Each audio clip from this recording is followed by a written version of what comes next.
Rape ചെയ്തു, മുഖത്തടിച്ചു, ഉപദ്രവിച്ചു, തുപ്പി, അവരെ ഒരുപാട് ദ്രോഹിച്ചു. ഇതെല്ലാം കഴിഞ്ഞ് ഒരു ഫ്ലാറ്റ് അയാളോടൊപ്പം മേടിക്കാൻ ഏതെങ്കിലും സ്ത്രീ തയ്യാറാകും? അതായത് ഒരു പുരുഷൻ ഒരു സ്ത്രീയെ ബലാത്സംഗം ചെയ്തു, മുഖത്തു തുപ്പി, അടിച്ചു, ഉപദ്രവിച്ചു. ഇതെല്ലാം കഴിഞ്ഞ് 3 BHK വേണോ 2 BHK വേണോ എന്ന് പരസ്പരം സംസാരിക്കുന്ന രീതിയിൽ ആരെങ്കിലും മാറും. ബന്ധങ്ങളിൽ ഏറ്റക്കുറച്ചിലുകളൊക്കെ വരും, സൗന്ദര്യപ്പടക്കങ്ങൾ വരും, അടി വരും, ഫൈറ്റ് വരും. പക്ഷേ ആ ബന്ധങ്ങളിലെ സ്വകാര്യ നിമിഷങ്ങൾ വെപ്പണൈസ് ചെയ്യപ്പെടുന്നത്, ആയുധവൽക്കരിക്കപ്പെടുന്നത് ശരിയാണ്. നമ്മുടെ നിയമത്തിൻ്റെ അടിസ്ഥാനം, ഇന്ത്യൻ മാത്രമല്ല ലോക നിയമത്തിൻ്റെ അടിസ്ഥാനം പ്രിസംഷൻ ഓഫ് ഇന്നസെൻസ് എന്നൊരു കാര്യമാണ്. അതായത് ഒരു വ്യക്തി is Innocent until proved guilty. ഇതാണ് ഇന്ത്യയിലെയും ലോക നിയമത്തിൻ്റെ അടിസ്ഥാനം. അപ്പോൾ രാഹുൽ ഈശ്വറിൻ്റെയോ രാഹുൽ മാങ്കൂട്ടത്തിൻ്റെയോ ബാക്കി ആരുടെയും സ്ത്രീപക്ഷ കേസുകൾ എടുത്താൽ ഇവിടെ നടക്കുന്നത് പ്രിസംഷൻ ഓഫ് ഗിൽറ്റാണ്. അതായത് ഇവിടെ പലപ്പോഴും A person is guilty until proved Innocent എന്നാണ് നമ്മൾ പലരും സമൂഹവും മാധ്യമങ്ങളും കാണുന്നത്. നേരെ തിരിച്ച് A person is Innocent until prove guilty എന്നുള്ളതാണ്. ആദ്യ കൂടിക്കാഴ്ചക്ക് ഹോട്ടൽ തിരഞ്ഞെടുത്തതും ഹോട്ടൽ മുറി ബുക്ക് ചെയ്തതും അവിടേക്ക് ചെന്നതും പരാതിക്കാരി. ആ ആദ്യ കൂടിക്കാഴ്ചയിൽ തന്നെ രാഹുൽ മാങ്കൂട്ടത്തിൽ ബലാത്സംഗം ചെയ്തു, പീഡിപ്പിച്ചു, അതും മണിക്കൂറുകളോളം. ഞാനിപ്പോൾ ഇന്നലെ ഒരു കാർഡ് കണ്ടത് ഏഷ്യാനെറ്റ് ന്യൂസിൻ്റെ ഒരു കാർഡായിരുന്നു. 3 മണിക്കൂറോളം തുടരെ കണ്ടിന്യൂസ് ആയിട്ട് 3 മണിക്കൂറോളം പീഡിപ്പിച്ചു എന്നാണ് പറയുന്നത്. ഇപ്പം ഞാനിങ്ങനെ ആലോചിക്കുക, സാധാരണഗതിയിൽ ഒരു 10 മിനിറ്റ് 15 മിനിറ്റ് 20 മിനിറ്റ് ഒക്കെ സ്വാഭാവികമായിട്ട് ഒരാളുടെ ഫിസിക്സ്, അയാളുടെ ഫിസിക്കൽ ഫിറ്റ്നസ് ഒക്കെ വെച്ചുകൊണ്ട് ഇങ്ങനെ പോവാം. 3 മണിക്കൂർ എന്നൊക്കെ പറഞ്ഞു കഴിഞ്ഞാൽ കാര്യമായ എന്തോ അടിച്ച് കയറ്റിയിട്ടുണ്ടാവണം എന്നല്ലേ അതിൻ്റെ അർത്ഥം. അപ്പോൾ അങ്ങനെ അത്രയും ക്രൂരതയാണ് കാണിച്ചത് എന്നാണ് പറയുന്നത്. ശരി, അത്രയും ക്രൂരത കാണിച്ചു, 3 മണിക്കൂർ പീഡിപ്പിച്ചു, മുഖത്ത് തുപ്പി, മുഖത്തടിച്ചു, ക്രൂരമായി മർദ്ദിച്ചു, പീഡിപ്പിച്ചു. ആദ്യ കാഴ്ചയിലെ ഇതൊക്കെ ചെയ്തു. പക്ഷേ ആ ആദ്യ കാഴ്ചയിൽ ഇതൊക്കെ ചെയ്തിട്ടും രാഹുൽ മാങ്കൂട്ടത്തിന് ഷഡ്ഡി വാങ്ങിക്കൊടുക്കാനും രാഹുൽ മാങ്കൂട്ടത്തിന് ചെരുപ്പ് വാങ്ങിക്കൊടുക്കാനും ഹോട്ടൽ മുറിയിലെ പീഡനം പോരാഞ്ഞിട്ട് പുതിയ ഫ്ലാറ്റ് വാങ്ങിയിട്ട്, രണ്ടുപേരും കൂടി ഫ്ലാറ്റ് വാങ്ങിയിട്ട് അവിടെ ഒരാൾ പറയുന്നു 3 BHK വേണം, മറ്റൊരാൾ പറയുന്നു പോരാ 2 BHK വേണമെന്ന്. അങ്ങനെ 2 BHK ഫ്ലാറ്റ് വാങ്ങാൻ 1,16,00,000 രൂപ ഇതിനൊക്കെ സന്നദ്ധയാകുന്നു. പക്ഷേ ആദ്യ കൂടിക്കാഴ്ചയിൽ പീഡനമാണ്. പീഡനം എന്ന് പറഞ്ഞാൽ അതിക്രൂരമായ പീഡനം. മുഖത്ത് തുപ്പി, മുഖത്തടിച്ച്, ഇതൊക്കെ പറയുന്നത് എന്തിനാ? രാഹുൽ വലിയ ക്രൂരരാണ് എന്ന് ഒരു പരാതി മാത്രം പോരാ, അതിൽ വലിയ ക്രൂരത കുത്തി നിറച്ചതായിരിക്കണം എന്നുള്ളതാണ് അതിൻ്റെ അടിസ്ഥാനം. ഇപ്പം എന്നെ പീഡിപ്പിച്ചു എന്ന് മാത്രം പറഞ്ഞാൽ പോരാ, അതിൽ മണിക്കൂർ എത്ര നേരം വേണം, എത്ര നേരം ലാസ്റ്റ് ചെയ്തു എന്നുള്ളത് വേണം, എന്തൊക്കെ ചെയ്തു എന്നുള്ളത് വേണം, എല്ലാം വേണം. അങ്ങനെ ഒരു വലിയ ക്രൂരതയുടെ മുഖം അയാൾക്ക് ഉണ്ടാക്കിയെടുക്കണം. അപ്പോൾ അതിനു വേണ്ടിയാണ് ഇതിനൊക്കെ ശ്രമിച്ചത്. പക്ഷേ എനിക്ക് മനസ്സിലാവാത്തത്, ഇത്രയൊക്കെ ക്രൂരത കാണിച്ച ആൾക്ക് ഷഡ്ഡി വാങ്ങിക്കൊടുക്കുമോ ആരെങ്കിലും? ഇത്രയൊക്കെ ക്രൂരത കാണിച്ച ആൾക്ക് ആരെങ്കിലും ചെരുപ്പ് വാങ്ങിക്കൊടുക്കുമോ? ഇത്രയൊക്കെ ക്രൂരത കാണിച്ച ആൾക്ക് 3 BHK ഫ്ലാറ്റ് വാങ്ങിക്കൊടുക്കുക? അപ്പം ഇതാണ് എനിക്ക് മനസ്സിലാവാത്തത്. എന്താണ് ഇതിൻ്റെ അടിസ്ഥാനം എന്നുള്ളത് മനസ്സിലാവുന്നില്ല. ഇതിപ്പോൾ നമ്മൾ നേരത്തെ ഒരു സാധാരണക്കാരിയായ ഒരു സ്ത്രീ, ഒരു യുവതി, ഒരു വീട്ടമ്മ എന്നൊക്കെ പറയുന്ന രീതിയിലുള്ള ഒരു യുവതിയുടെ ഒരു പ്രതികരണം ഞാൻ നിങ്ങളുമായി പങ്കുവച്ചിരുന്നു. അതിൽ ആ വീട്ടമ്മ പറയുന്നുണ്ട്, ഇതിനൊക്കെ നമ്മുടെ നാട്ടിൽ പറയുന്നത് അവിഹിതമെന്നാണ്. അവിഹിതമെന്നാണ്. ആ അവിഹിതങ്ങൾ ഇന്നിൻ്റെ കാലഘട്ടത്തിൽ വിഹിതമായി മാറുന്നുണ്ട്. അത് മറ്റൊരു ചർച്ചയാണ്. ആ അവിഹിതങ്ങൾ ഇന്നിൻ്റെ കാലഘട്ടത്തിൽ അതൊരു വിഹിതമായി മാറുന്നുണ്ട്. അവിഹിതങ്ങളൊക്കെ നോർമലൈസ് ചെയ്യപ്പെടുന്നുണ്ട് ഇന്നത്തെ കാലഘട്ടത്തിൽ. അത് മറ്റൊരു വശമാണ്. അത് ഈ പറയുന്ന രീതിയിലുള്ള രാഹുലിനെ മാത്രം ചുറ്റിപ്പറ്റിയുള്ള ചർച്ചയാണോ എന്ന് ചോദിച്ചാൽ അതല്ല, അത് മറ്റൊരു ചർച്ചയാണ്.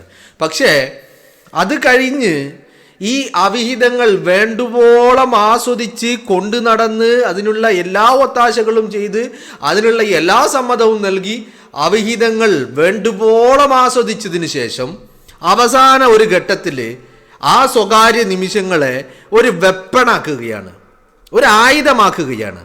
എന്തിനാ? അത്രയും കാലം തൻ്റെ കൂടെ കിടന്നവനെ വലിച്ചു കീറാൻ, കൊത്തി വലിക്കാനുള്ള ഒരു ആയുധമാക്കി മാറ്റുകയാണ് ഇന്ന് ചെയ്യുന്നത്. ഇതാണ് ഇന്നിൻ്റെ സ്ത്രീ സ്വാതന്ത്ര്യം എന്ന് പറയുന്നത്. ഇപ്പം എല്ലാവരും സ്വാതന്ത്ര്യം വേണം. ആർക്കും ആരെയും കൺട്രോൾ ചെയ്യാൻ പാടില്ല. എല്ലാവർക്കും ഫ്രീ ആയി പറക്കണം. എന്നിട്ട് എന്താ സംഭവിക്കുന്നത്? എന്നിട്ട് ഇതുപോലെ വിവാഹിതയാണെങ്കിലും അല്ലെങ്കിലുമൊക്കെ ഈ പരപുരുഷ ബന്ധങ്ങളാണ്. അത് ആണിനും പെണ്ണിനുമൊക്കെ കേട്ടോ. ഇപ്പോൾ വിവാഹിതനായ ആണാണെങ്കിൽ അവനിക്കും പരസ്ത്രീ ബന്ധങ്ങളാണ്. അപ്പോൾ ഇത്തരത്തിൽ ഒരു കമ്മിറ്റ്മെൻറ്റും ഇല്ല, ഒരു റെസ്പോൺസിബിലിറ്റിയും ഇല്ല, ഒരു എത്തിക്കൽ വാല്യൂസും ഇല്ലാതെ ഇങ്ങനെ നിരന്തരം കടന്നു കൊടുത്ത ഒരു ജീവിതം. എന്നിട്ട് ഇതൊക്കെ ഒരു ഘട്ടത്തിൽ തെറ്റിപ്പിരിയുമ്പോൾ, അടിച്ച് പിരിയുമ്പോൾ, അവിടെ ലഹളകളും വഴക്കും വെപ്രാളവും ഒക്കെ ഉണ്ടാകുമ്പോൾ പിന്നീട് അങ്ങോട്ട് ഈ അത്രയും നാള് സ്നേഹിച്ച് കെട്ടിപ്പിടിച്ച് ഒരുമിച്ച് കുത്തിമറിഞ്ഞ ആളുകൾ ഒരു ഘട്ടം കഴിയുമ്പോൾ ഈ അന്ന് എൻജോയ് ചെയ്ത ആ നിമിഷങ്ങൾ, അന്നത്തെ ടൈം സ്പെൻഡിങ്, ഇതൊക്കെ പിന്നീട് അങ്ങോട്ട് ആയുധങ്ങളാണ്. കൂടെ കിടന്നവനെ കൊത്തി വലിക്കാനുള്ള ആയുധം. അങ്ങനെയായിട്ട് ഇപ്പോൾ ഇതിനെ കുറേ ആളുകൾ കാണുകയാണ്. എന്താണ് ഇതിൻ്റെ പിന്നിലുള്ള ചേതോവികാരം, എന്താണ് ഇതിൻ്റെ പിന്നിലുള്ള താല്പര്യം എന്ന് പറയുന്നില്ല. ഇന്നലെ നിങ്ങൾ ഇപ്പോൾ രാഹുലിനെ ഇന്നലെ റിമാൻഡ് ചെയ്തു. ഇന്നിപ്പോൾ അയാളുടെ ആ റിമാൻഡ് റിപ്പോർട്ടിൽ പറയുന്ന കാര്യമാണ് ഞാൻ പറഞ്ഞത്. എന്ത്? She booked the room book ചെയ്തതും റൂമിലേക്ക് പോയതും ഒക്കെ ഈ യുവതിയാണെന്ന് ഇന്നലെ റിമാൻഡ് റിപ്പോർട്ടിൽ പറയുന്നുണ്ട്. അപ്പോൾ എനിക്ക് ചോദിക്കുന്നത്, ഇപ്പോൾ നമ്മൾ പല ആളുകൾക്കും പല ആളുകളെയും മീറ്റ് ചെയ്യാനും കാണാനും സംസാരിക്കാനും ഒക്കെ ഉണ്ടാവും. ഇതൊക്കെ ഈ ഹോട്ടൽ റൂമിൽ എന്തിനാ ചെയ്യുന്നത് എന്നാണ് മനസ്സിലാവാത്തത്. ഇതിന് പറ്റിയ കാണാൻ, മീറ്റ് ചെയ്യാൻ പറ്റിയ എത്രയോ സ്ഥലങ്ങൾ നമ്മുടെ നാട്ടിലില്ലേ? ഇനിയിപ്പോൾ ഒന്നും വേണ്ട, ഏതെങ്കിലും ഒരു റെസ്റ്റോറൻറ്റ്, ആ റെസ്റ്റോറൻറ്റിൽ കയറിയിരുന്ന് ഭക്ഷണം കഴിക്കാതിരിക്കുകയെ, ഇനി വല്ല കഫേകളിൽ കയറിയിരുന്ന് ഒരു ഐസ്ക്രീമോ വല്ല ജ്യൂസോ ഒക്കെ കഴിച്ചുകൊണ്ട് അവിടെ ഇരുന്ന് ഇതൊക്കെ ആവാലോ. അപ്പോൾ അതിനപ്പുറത്തേക്ക് ഈ ഹോട്ടൽ റൂം തന്നെ ബുക്ക് ചെയ്തിട്ട് ഈ മീറ്റ് ചെയ്യണം എന്നുള്ളത് എന്തിൻ്റെ അടിസ്ഥാനത്തിലാണ്?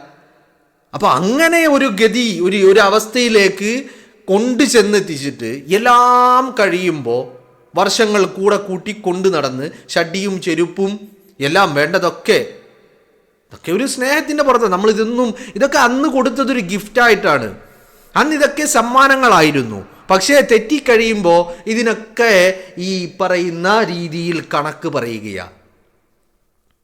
നമ്മളിതിന് സാധാരണ നാടൻ ഭാഷയിൽ ഒരു വർത്താനം പറയാറുണ്ട്. എന്താണ്? ഛർദ്ദിച്ചത് തിന്നേണ്ട ഗതികേട് എനിക്കില്ല എന്ന്. അല്ലെങ്കിൽ തിന്നാൻ കൊടുത്തിട്ട് അവൻ്റെ വായിൽ അണ്ണാക്കിൽ കൈയിട്ടിട്ട് അവനെ കൊണ്ടത് ഛർദ്ദിപ്പിക്കുന്ന ഗതികേട്. ഇതൊക്കെ എന്തിനു വേണ്ടിയിട്ടാണ്? ഇതാണ് എനിക്ക് മനസ്സിലാവാത്തത്. ഇത്രയും കാലം നമ്മൾ സ്വാഭാവികമായിട്ടും ഒരു ഹ്യൂമൻ ബീൻ എന്നുള്ള രീതിയിൽ ഇതൊക്കെ കേൾക്കുമ്പോൾ നമ്മുടെ മനസ്സിലേക്ക് വരുന്ന ചോദ്യങ്ങൾ ഒരുപാടുണ്ട്. ഇത്രയും കാലം ഇവരൊക്കെ എവിടെയായിരുന്നു? ആൻഡ് ഇത്രയും വലിയ ഒരു ആദ്യ കൂടിക്കാഴ്ച തന്നെ, first impression the best impression എന്നാണല്ലോ. അപ്പോൾ ആദ്യ കൂടിക്കാഴ്ചയിൽ തന്നെ എല്ലാം കൊണ്ടും ദുരനുഭവമാണ് ഉണ്ടാകുന്നത്. ഒന്നില്ലെങ്കിൽ അന്ന് പരാതി കൊടുക്കണം. ഓക്കെ, അപ്പോൾ പറയും നിങ്ങൾ പരാതി കൊടുക്കാൻ അന്ന് പറ്റിയില്ല. ശരി, പരാതി കൊടുക്കാൻ പറ്റിയില്ല. ഈ പരാതി കൊടുക്കാൻ പറ്റാത്ത ആൾക്ക് പിന്നെ ഷഡിയും ബ്രേസറും ഈ കോണ്ടവും ഈ 2 BHK പോരാതെ 3 BHK ഫ്ലാറ്റും ഒക്കെ വാങ്ങിക്കൊടുക്കാനുള്ള ചർച്ചകളൊക്കെ നടത്തുന്നത് പിന്നെന്തിനാ? അപ്പോൾ first impression was the best ആയിരുന്നു. പക്ഷേ ഇന്ന് ഇത് അങ്ങനെയല്ല എന്ന് വരുത്തി തീർക്കുകയാണ്. ആ ഫസ്റ്റ് ഇംപ്രഷൻ രാഹുലിനോടുള്ള സ്നേഹം വലിയ അളവിൽ വർദ്ധിപ്പിക്കുകയാണ് ഉണ്ടായിരുന്നത്. ആ സ്നേഹം മൂത്താണ് ഷഡ്ഡി വാങ്ങിക്കൊടുത്തതും ചെരുപ്പ് വാങ്ങിക്കൊടുത്തതും ഫ്ലാറ്റ് വാങ്ങിക്കൊടുക്കാനുള്ള സംസാരങ്ങൾ നടത്തിയത് അതിൻ്റെ അടിസ്ഥാനത്തിലാണ്. മനസ്സിലായില്ലേ?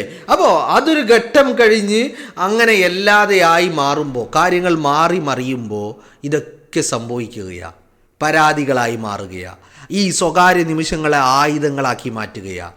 കൂടെ കിടന്നവനെ അവൻ്റെ പച്ചയിറച്ചി കൊത്തി തിന്നാനുള്ള ആയുധങ്ങളാക്കി മാറ്റുകയാണ്. എന്തൊരു ദുരവസ്ഥയാണ് ഇതെന്നാണ് എനിക്ക് മനസ്സിലാവാത്തത്. എന്തൊരു ദുരവസ്ഥയാണ്. ഇങ്ങനെ ഇപ്പോൾ നമ്മളൊരിക്കലും ഒരു സ്ത്രീയെ ആക്രമിക്കുന്നതിനോ ഒരു സ്ത്രീയെ പേടിപ്പിക്കുന്നതിനോ ബലാത്സംഗം ചെയ്യുന്നതിനോ സ്ത്രീയോട് ക്രൂരത കാണിക്കുന്നതിനോ ഒന്നിനെയും അനുകൂലിക്കുന്ന വ്യക്തിയല്ല. അത് സ്ത്രീയെന്ന് മാത്രമല്ല, ഒരു മനുഷ്യനെയും ആക്രമിക്കാൻ മറ്റൊരു മനുഷ്യന് യാതൊരുവിധ റൈറ്റുമില്ല. അങ്ങനെ തന്നെയാണ് കാര്യങ്ങൾ.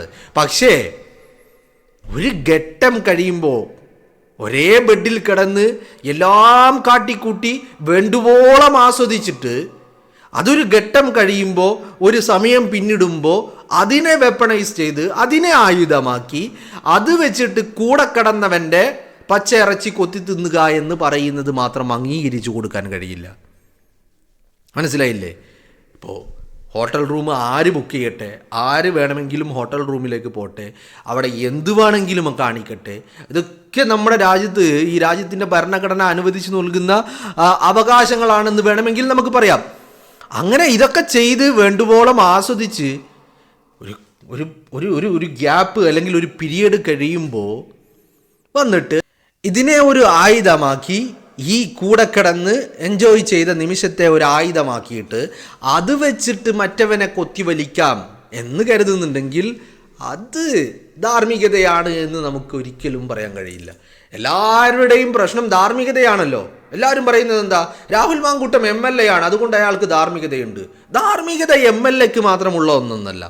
ധാർമ്മികത ഓരോ മനുഷ്യനുമുള്ളതാ. അതിന് MLA ആവട്ടെ, സാധാരണക്കാരനാവട്ടെ, കൂലിപ്പണിക്ക് പോകുന്നവനാവട്ടെ, ടീച്ചറാവട്ടെ, പോലീസാവട്ടെ, ജഡ്ജി ആവട്ടെ, മന്ത്രി ആവട്ടെ, ഇനി ഒന്നുമല്ലാത്തവനാവട്ടെ, ആരുമായിക്കൊള്ളട്ടെ, ധാർമ്മികത അത് മനുഷ്യനുള്ളതാ. മൃഗത്തിന് ആ ധാർമ്മികതയില്ല.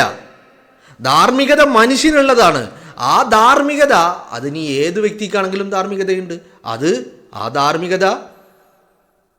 ധാർമ്മികത നമ്മൾ പറയുമ്പോൾ അത് വിവാഹിതയാകുമ്പോൾ ആ വിവാഹിതയ്ക്ക് ഭർത്താവിനോടൊരു ധാർമ്മികതയുണ്ട്, അല്ലെങ്കിൽ ഭർത്താവിന് ഭാര്യയോടൊരു ധാർമ്മികതയുണ്ട്. നമ്മളൊരു റിലേഷൻഷിപ്പിൽ ഉണ്ടാകുമ്പോൾ ആ രണ്ടുപേര് തമ്മിലുള്ള ഒരു ധാർമ്മികതയുണ്ട്. ഒരു മനുഷ്യനാകുമ്പോൾ ഒരു ധാർമ്മികതയുണ്ട്. ഇതൊക്കെയാണ് ധാർമ്മികത. അതല്ല, അതിനപ്പുറം മൃഗങ്ങൾക്ക് ധാർമ്മികതയൊന്നുമില്ല. അല്ലെങ്കിൽ MLA ആയതുകൊണ്ട് വേറൊരു ധാർമ്മികതയാണ് പ്രശ്നമെങ്കിൽ ഈ ഇപ്പുറത്ത് നിൽക്കുന്ന പരാതിക്കാർക്കും ഈ പറയുന്ന ധാർമ്മികതയുണ്ട്, ഉണ്ടാവണം. അങ്ങനെയാണ് വേണ്ടത്. അതല്ലാതെ രാഹുലിന് മാത്രം ധാർമ്മികത, മറുപുറത്ത് നിന്നവർക്ക് ഒരു ധാർമ്മികതയുമില്ല, അങ്ങനെയില്ല. ധാർമ്മികത എന്ന് പറയുന്നത് ഒരു മനുഷ്യനായി ജനിച്ചിട്ടുണ്ടോ ആ വ്യക്തിക്ക് ധാർമ്മികതയുണ്ട്. ധാർമ്മികത അയാൾ കീപ്പ് ചെയ്യേണ്ട കാര്യമാണ് എന്നുള്ളതാണ്.